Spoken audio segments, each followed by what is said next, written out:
Institución que siempre está abierta para hablar, para conversar sobre la democracia venezolana. Ahora bien, me llama mucho la atención y yo creo que debe ser un debate que tiene que dar el país sobre este tipo de injerencia. Yo he dicho y he repetido que el artículo 40 de nuestra Constitución privilegia y habilita los derechos políticos para ciudadanos y ciudadanas venezolanos y venezolanas, no para ciudadanos extranjeros, sean estos expresidentes o legisladores. Vimos una primera tanda de 5 expresidentes extranjeros que no tienen inmunidad política para actuar en Venezuela, entrar al país en calidad de turistas, porque no son residentes en Venezuela, ni viven en Venezuela, ni participan políticamente en Venezuela, porque no tienen derechos políticos en Venezuela, entrar, despotricar de la democracia, reunirse con factores que desconocen el Estado de Derecho, decir que aquí no hay libertad de opinión y expresión, pero usted ve que cada vez que aparecen públicamente hay 40, 30, 20, 10 representantes de medios de comunicación nacionales y extranjeros tomándole sus declaraciones siempre negativas sobre la institucionalidad democrática venezolana. En segundo lugar, pasada ya la oleada de expresidentes, ahora tenemos la de legisladores. Primero vimos a uno de nacionalidad brasilera, ahora vienen españoles, chilenos, etcétera. Ahora yo me pregunto, ese legislador español, por ejemplo, que viene acá a Venezuela o el grupo que lo acompaña, ¿qué ha hecho para, por ejemplo, enfrentar la ley Mordaza que en España prohíbe y lleva a la cárcel a quien, por ejemplo, opine o diga una crítica al rey o a la reina, o proteste incluso pacíficamente, sin que medie armas, ni bombas, ni nada, ni guarimba, frente a un edificio público? Lo llevan a la cárcel y lo multan con unas cifras astronómicas que obviamente imposible la podrá pagar. Eso es para prácticamente eliminar de facto el derecho a la protesta. ¿Qué ha hecho? ¿Qué va a hacer ese legislador español que viene para acá sobre ese tema? ¿Qué va a hacer, por ejemplo, ese legislador español? Yo le pregunto a usted, con los desahucios, aquellos españoles y españolas que no pudiendo pagar un apartamento previamente adquirido y donde ellos ya viven con sus hijos, su familia, viene el banco, los saca con una violencia extrema y los incita, incluso los instiga a suicidarse, porque luego que los sacan de las casas o los apartamentos en España, a los llamados desahucios, los obligan a seguir pagando un bien que ya no disfrutan, y si no lo pagan van a la cárcel. Usted, el legislador español, senador o diputado, ¿qué está haciendo para esto? Veo que no está haciendo nada, pero sí le importa venir a Venezuela, me imagino, a despotricar, a hablar sobre temas que a usted no le compete, porque usted fue electo en un circuito, en una lista, en España, no en Venezuela. Yo le preguntaría igualmente al senador o al legislador chileno, ¿qué ha hecho usted durante todas estas décadas para reivindicar a los miles de desaparecidos y asesinados por la dictadura pinochetista? ¿Qué ha hecho usted para salvaguardar a sus ciudadanos chilenos y chilenas en el derecho a la salud, en el derecho gratuito a la educación? ¿Sabía usted, senador o congresista chileno que viene a Venezuela, que aquí hay becas para ciudadanos venezolanos y venezolanas a nivel escolar, secundario y universitario de manera gratuita? ¿Sabía usted que aquí hay más universidades que en su propio país, que habilita al joven venezolano para estudiar de manera gratuita en una universidad, lo que en su país está prohibido? ¿Sabía usted que en Chile no está garantizado el derecho gratuito a la enseñanza universitaria, sino solamente ingresa el que tiene dinero, el hijo del empresario, el hijo del millonario, el hijo del industrial? ¿Qué ha hecho usted en Chile sobre esos temas? Sobre los temas de derechos humanos que tienen una deuda moral histórica. ¿Qué ha hecho usted por denunciar y llevar a prisión a los que participaron en el Plan Cóndor,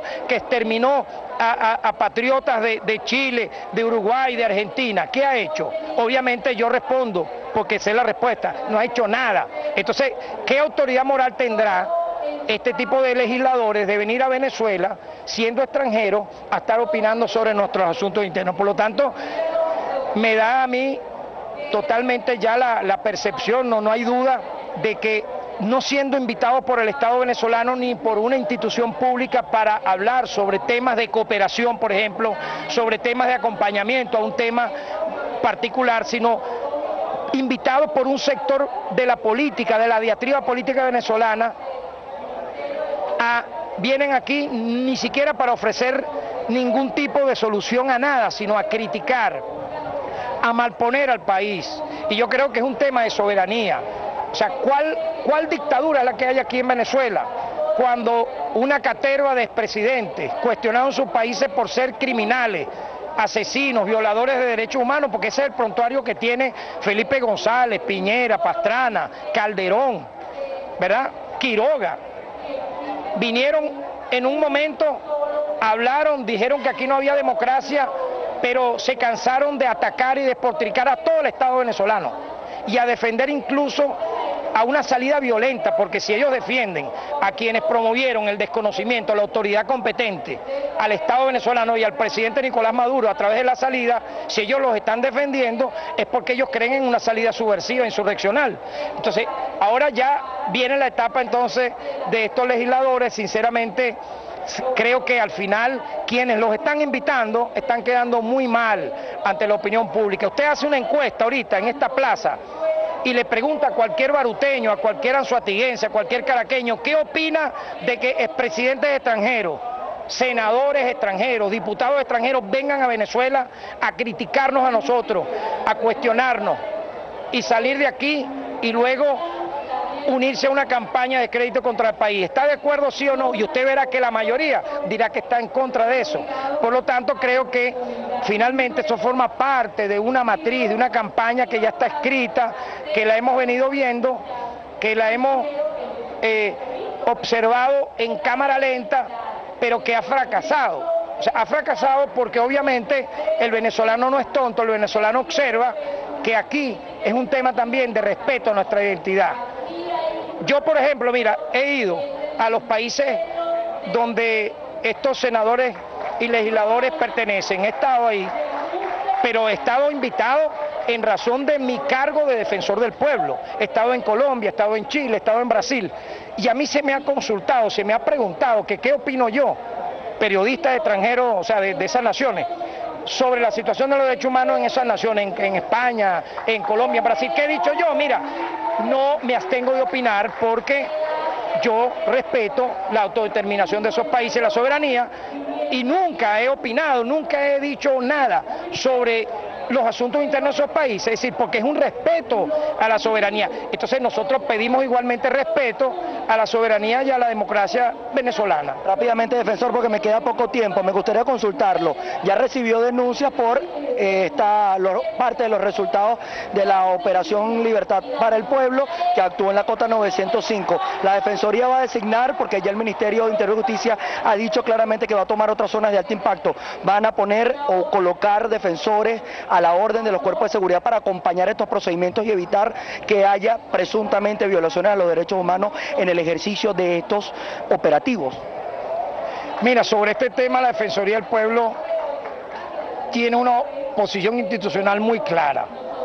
Nosotros hemos dicho que el tema de la violencia debe tratarse a través de planes preventivos, como se están haciendo, recreativos, culturales, deportivos, pero al mismo tiempo hemos dicho que el Estado no puede ceder su fortaleza, su cualidad institucional a grupos armados, violentos, que matan, que secuestran, que roban, que asesinan impunemente. Obviamente son dos líneas de trabajo que tiene que tener el Estado, una línea de prevención y otra de contención a estos grupos. Ahora, nosotros hemos sido de la idea de que el Estado debe enfrentar el tema de la violencia, del AMPA organizada, que ha sido cada vez más criminal y terrorista, supóngase usted en el caso de la Cota 905.